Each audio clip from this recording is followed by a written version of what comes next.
ശബരിമല അയ്യപ്പനെ അവഹേളിച്ച ഗാനത്തിൽ സംവിധായകൻ പാരഞ്ജിത്തിനും ഗായിക ഗാന എസ് ഐ വാണിക്കുമെതിരെ പരാതി. മതവികാരം വ്രണപ്പെടുത്തിയെന്ന് പരാതി നൽകിയത് അയ്യപ്പ ഭക്തരുടെ കൂട്ടായ്മ.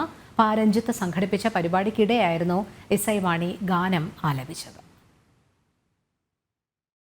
ശബരിമല യുവതീ പ്രവേശനവുമായി ബന്ധപ്പെട്ട് വീണ്ടും വിവാദങ്ങൾക്ക് വഴിവെച്ചിരിക്കുകയാണ് ഗാന ഇസൈവാണി ആലപിച്ച അയാം സോറി അയ്യപ്പ ഞാനുള്ളിൽ വന്നാൽ എന്നപ്പ എന്ന ഗാനം. 2023 സംവിധായകൻ പാരഞ്ജിത്തിന്റെ നേതൃത്വത്തിലുള്ള നീലം കൾച്ചറൽ സെന്റർ സംഘടിപ്പിച്ച പരിപാടിയിലാണ് വിവാദഗാനം ആലപിച്ചത്. പാട്ട് സമൂഹ മാധ്യമങ്ങളിലടക്കം വൈറലായതോടെയാണ് പരാതികൾ ഉയർന്നത്.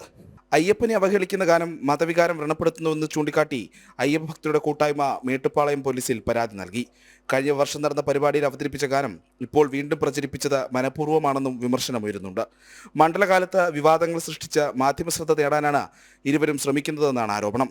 തമിഴ് ബിഗ് ബോസ് സീസൺ 5 മത്സരാർത്ഥിയായിരുന്നു ഇസൈവാണി. കബാലി, കാല തുടങ്ങിയ ചിത്രങ്ങളുടെ സംവിധായകനാണ് രഞ്ജിത്ത്. ജനം, തിരുവനന്തപുരം. ഈ വാർത്തയുടെ കൂടുതൽ വിവരങ്ങൾ നൽകുന്നതിനായി പ്രജിത്ത് മോഹനൻ ചേരുന്നുണ്ട്. പ്രജിത്ത്, എന്താണ് വിശദാംശങ്ങൾ?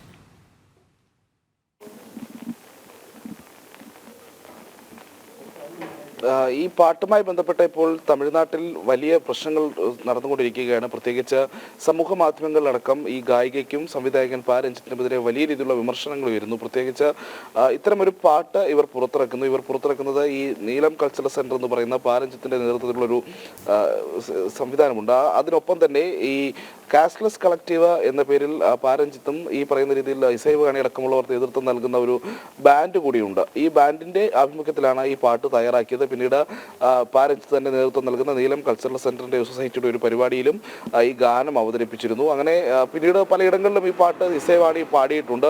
അത് ആദ്യഘട്ടത്തിൽ ചെറിയ വിവാദങ്ങൾ ഉണ്ടായി, പിന്നീട് അത് അവസാനിക്കുകയും ചെയ്തു. എന്നാൽ പിന്നീട് വീണ്ടും ഇസൈവാണിയുടെയൊക്കെ തന്നെ നവമാധ്യമ പേജുകളിലൂടെ ഈ പാട്ടുകൾ വീണ്ടും അവർ ഈ ശബരിമല തീർത്ഥാടനത്തോട് അടുത്ത ദിവസങ്ങളിൽ വീണ്ടും പ്രചരിപ്പിക്കുന്ന ഒരു സാഹചര്യമുണ്ടായി. അപ്പോഴാണ് ഇത് വലിയ രീതിയിൽ വീണ്ടും ശ്രദ്ധിക്കപ്പെടുന്ന ഒരു സാഹചര്യം ഉണ്ടാകുന്നത്.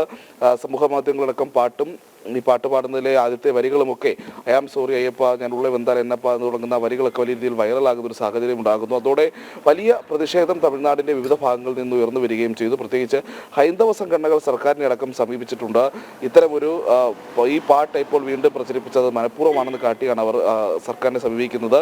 പ്രത്യേകിച്ച് അയ്യപ്പനെ അവഹേളിക്കുകയും മതവികാരത്തെ വ്രണപ്പെടുത്തുകയും ചെയ്യുന്നു. അത് മനഃപൂർവ്വം തന്നെ പ്രചരിപ്പിക്കുന്നു. അതിലൂടെ ഇപ്പോൾ മാധ്യമ ശ്രദ്ധ പിടിച്ചു പറ്റാനുള്ള ശ്രമമാണ് ഈ ഗായികയും ഈ സംവിധായകനും നടത്തുന്നത് എന്നുള്ളതാണ് ഹൈന്ദവ സംഘടനകൾ ഉയർത്തുന്ന പ്രധാനപ്പെട്ട ആരോപണം എന്ന് പറയുന്നത്. വലിയ പ്രതിഷേധങ്ങളിലേക്ക് കാര്യങ്ങൾ പോകുന്നുണ്ട് എന്നുള്ളതാണ്. എന്തായാലും ഇവർക്കെതിരെ കേസ് അടക്കമുള്ള കാര്യങ്ങളിലേക്ക് സർക്കാർ പോകുമോ എന്നുള്ളത് കാത്തിരുന്ന് തന്നെ കാണേണ്ടിയിരുന്നു. പ്രത്യേകിച്ച് തമിഴ്നാട്ടിലാണ്. തമിഴ്നാട് വളരെ വലിയ അയ്യപ്പ ഭക്തരുടെ വലിയ സ്വാധീനമുള്ള അല്ലെങ്കിൽ ഒട്ടനവധി അയ്യപ്പ ഭക്തരുള്ള ഒരു മേഖലയാണ്.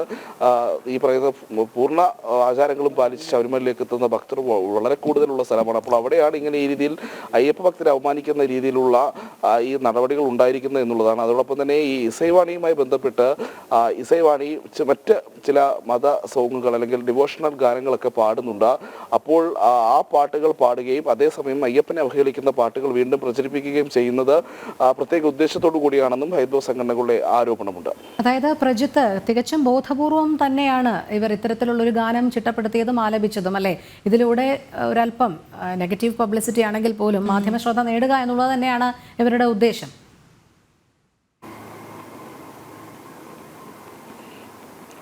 ഈ ഗാനം നേരത്തെ തന്നെ ഇവർ പാടിയിട്ടുണ്ട്, അവതരിപ്പിച്ചിട്ടുണ്ട്. പക്ഷെ വീണ്ടും നവമാധ്യമ പേജുകളുടെ ഇപ്പോൾ നമ്മൾ മനസ്സിലാക്കുന്നത് 2023 ഒരു ഇവന്റിൽ ഇവർ ഈ പാട്ട് പാടുന്നു. ആ പാട്ട് ഇപ്പോൾ വീണ്ടും ഒരു മാസം മുമ്പ്, അതായത് ഈ മണ്ഡല സീസൺ തീർത്ഥാടന കാലയളവ് ആരംഭിക്കുന്നതിന് തൊട്ട് മുൻപ് ഈ പാട്ട് വീണ്ടും യൂട്യൂബിൽ അപ്ലോഡ് ചെയ്യുന്ന ഒരു സാഹചര്യം ഉണ്ടാകുന്നു. അതായത് ശബരിമല തീർത്ഥാടന കാലമാണ്. ഈ കാലത്ത് യൂട്യൂബിലൊക്കെ സെർച്ച് വരുന്ന സമയത്ത് അതിൽ കൂടുതൽ ശബരിമലയുമായി ബന്ധപ്പെട്ട പാട്ടുകളൊക്കെ സെർച്ച് ചെയ്യുന്ന ഇതിൻ്റെ ഈ പാട്ട് ഇപ്പോൾ വീണ്ടും പുറത്തുവിട്ട ആളുകൾക്ക് കൃത്യമായ ധാരണയുണ്ട്. അപ്പോൾ കൂടുതൽ ഈ പാട്ട് ശ്രദ്ധയെ ആകർഷിക്കും. ഇതിൽ ഇത്തരത്തിലൊരു വിവാദ പരാമർശമുള്ള സാഹചര്യത്തിൽ മാധ്യമ ശ്രദ്ധ ഉണ്ടാകും എന്നതൊക്കെ കൃത്യമായ ബോധ്യം ഇവർക്കുണ്ട്. ഇതിന്റെ അടിസ്ഥാനത്തിൽ തന്നെയാണ് ഹൈന്ദവ സംഘടനകൾ ഈ പരാതിയിൽ ഇത് മനഃപൂർവ്വമാണ് ചെയ്തതെന്നുള്ള ആക്ഷേപം കൂടി ഉന്നയിച്ചിരിക്കുന്നത്. നവമാധ്യമങ്ങളിൽ നടക്കുന്ന ചർച്ചകളും ഇത് തന്നെയാണ്. പ്രത്യേകിച്ച് അടുത്ത കാലത്ത് കാര്യമായ ശ്രദ്ധയിൽപ്പെടാത്ത പാട്ടുകാരിയാണ് ഇസൈവാണി. അപ്പോൾ വീണ്ടും ഒരു ശ്രദ്ധ നേടുക പൊതുസമൂഹത്തിൽ ഇവിടെ ഉണ്ട് എന്നുള്ളത് നാട്ടുകാരെ അറിയിക്കാൻ തുടങ്ങിയിട്ടുള്ള ശ്രമങ്ങളൊക്കെയാണ് ഇസൈവാണി നടത്തുന്നത് എന്നുള്ളതാണ് ഇപ്പോൾ വരുന്ന പ്രധാനപ്പെട്ട വിമർശനം. അതിന് അയ്യപ്പ വിശ്വാസത്തെയും ശബരിമലയെയും കരുവാക്കി എന്നുള്ളതാണ്. നേരത്തെയും പലപ്പോഴും നമ്മൾ കണ്ടിട്ടുള്ളതാണ്. പ്രത്യേകിച്ച് ഈ പെരിയാർ ഐഡിയോളജിയൊക്കെ പിന്തുടരുന്ന ആളുകളുടെ ഭാഗത്ത് നിന്ന് ശബരിമലയും വിശ്വാസങ്ങളെയൊക്കെ അവമാനിക്കുന്ന രീതിയിലുള്ള ഇടപെടലുകൾ ഉണ്ടാകുന്നത്. അതിൽ തമിഴ്നാട്ടിലൊരു പ്രമുഖരായ ഡയറക്ടറുടെ നേതൃത്വത്തിൽ ഒരു ഗായിക അതിൽ ഭാഗവാക്കാകുന്നു എന്നുള്ളതാണ് ഈ ഘട്ടത്തിൽ ഏറ്റവും വലിയ വിമർശനം വരുന്നതും. മറ്റ് ചില മതങ്ങൾക്ക് വേണ്ടി ഡിവോഷണൽ സോങ്ങുകളും ഒക്കെ പാടുന്ന ഒരു ഗായിക ശബരിമല അയ്യപ്പ വിശ്വാസത്തെ അവഹേളിച്ചു എന്നുള്ളതാണ്.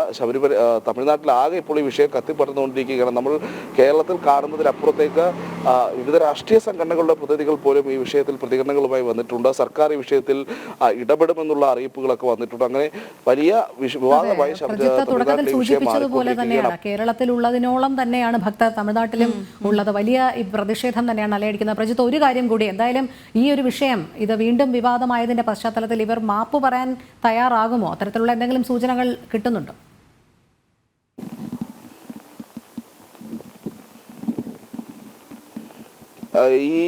ഈ വിഷയത്തിൽ നിലവിൽ ചില ഇടത് സൈബർ ഹാൻഡിൽ നിന്ന്, പ്രത്യേകിച്ച് തമിഴ്നാട് കേന്ദ്രീകരിച്ച് കേരളത്തിൽ പ്രവർത്തിക്കുന്ന ചില മാധ്യമ സ്ഥാപനങ്ങളിൽ നിന്നടക്കമുള്ള പിന്തുണ ഇവർക്ക് കിട്ടുന്നുണ്ട് എന്നുള്ളതൊരു യാഥാർത്ഥ്യമാണ്. പ്രത്യേകിച്ച് ഈ പാട്ടുമായി ബന്ധപ്പെട്ട് ഇത്തരം ഒരു പാട്ട് എഴുതിയാൽ എന്താണ് പ്രശ്നമെന്ന് ചോദിച്ചുള്ള ആർട്ടിക്കിളുകൾ പോലും ഇപ്പോൾ വന്നു കഴിഞ്ഞിട്ടുണ്ട്. അതോടൊപ്പം ഒരു വശത്ത് വിശ്വാസികളായ ആളുകൾ തങ്ങളുടെ മതവികാരത്തെ വ്രണപ്പെടുത്തുന്നു എന്നുള്ള ആക്ഷേപവും ഉയർത്തുന്നു. എന്തായാലും നിലവിൽ ഏതെങ്കിലും സാഹചര്യത്തിൽ ഇവർ ഈ പാട്ടിൽ മാപ്പ് പറയാനുള്ള ഒരു സാധ്യത നിലനിൽക്കുന്നില്ല എന്നുള്ളതാണ്. പക്ഷേ കേസടക്കമുള്ള കാര്യങ്ങളുമായി ഹൈന്ദവ സംഘടനകൾ ശക്തമായി മുന്നോട്ട് പോവുകയാണെങ്കിൽ നേരത്തെ ഈ അയ്യപ്പ വിശ്വാസത്തെ അവഹേളിച്ചതുമായി ബന്ധപ്പെട്ട് കാര്യമായ പരാതികളോ എതിർപ്പുകളോ ഉണ്ടായിരുന്നില്ല എന്നുള്ളതാണ്. വീണ്ടും ഇത്തരം ഒരു മതവികാരം വ്രണപ്പെടുത്തുന്ന രീതിയിൽ തന്നെ വലിയ ഗുരുതരമായ ഒരു കുറ്റമായി തന്നെ രാജ്യത്ത് കാണുന്ന നിയമങ്ങളുള്ള ഒരു വിഷയത്തിൽ ഇത്തരം ഒരു നടപടി അവരുടെ ഭാഗത്തു നിന്നുണ്ടായത്, അതിന് എന്തായാലും ഇതുവരെ അത് അൺചെക്ഡായി പോയി എന്നുള്ളതാണ്. പ്രത്യേകിച്ച് ആരും പരാതികളുമായി മുന്നോട്ട് പോയില്ല. പക്ഷേ ഇപ്പോൾ കൃത്യമായ ഒരു പരാതി വന്നിരിക്കുന്നു. ആ പരാതിയിൽ നിന്ന് പിന്നോട്ട് പോകില്ലെന്ന് തമിഴ്നാട്ടിലെ പ്രമുഖരായിട്ടുള്ള ഹിന്ദു സംഘടനാ നേതാക്കളെല്ലാം പറയുന്നു. അപ്പോൾ ഒരുപക്ഷെ അവർ മാപ്പ് പറയേണ്ട ഒരു സാഹചര്യം ഉണ്ടാവും. പക്ഷേ നിലവിൽ ഈ പറയുന്ന ആളുകളുടെ ഭാഗത്ത് നിന്ന് ഇത്തരം ഒരു പ്രതികരണം ഇതുവരെയും ഉണ്ടായിട്ടില്ല. ഓക്കെ, ശരി പ്രജിത്ത്.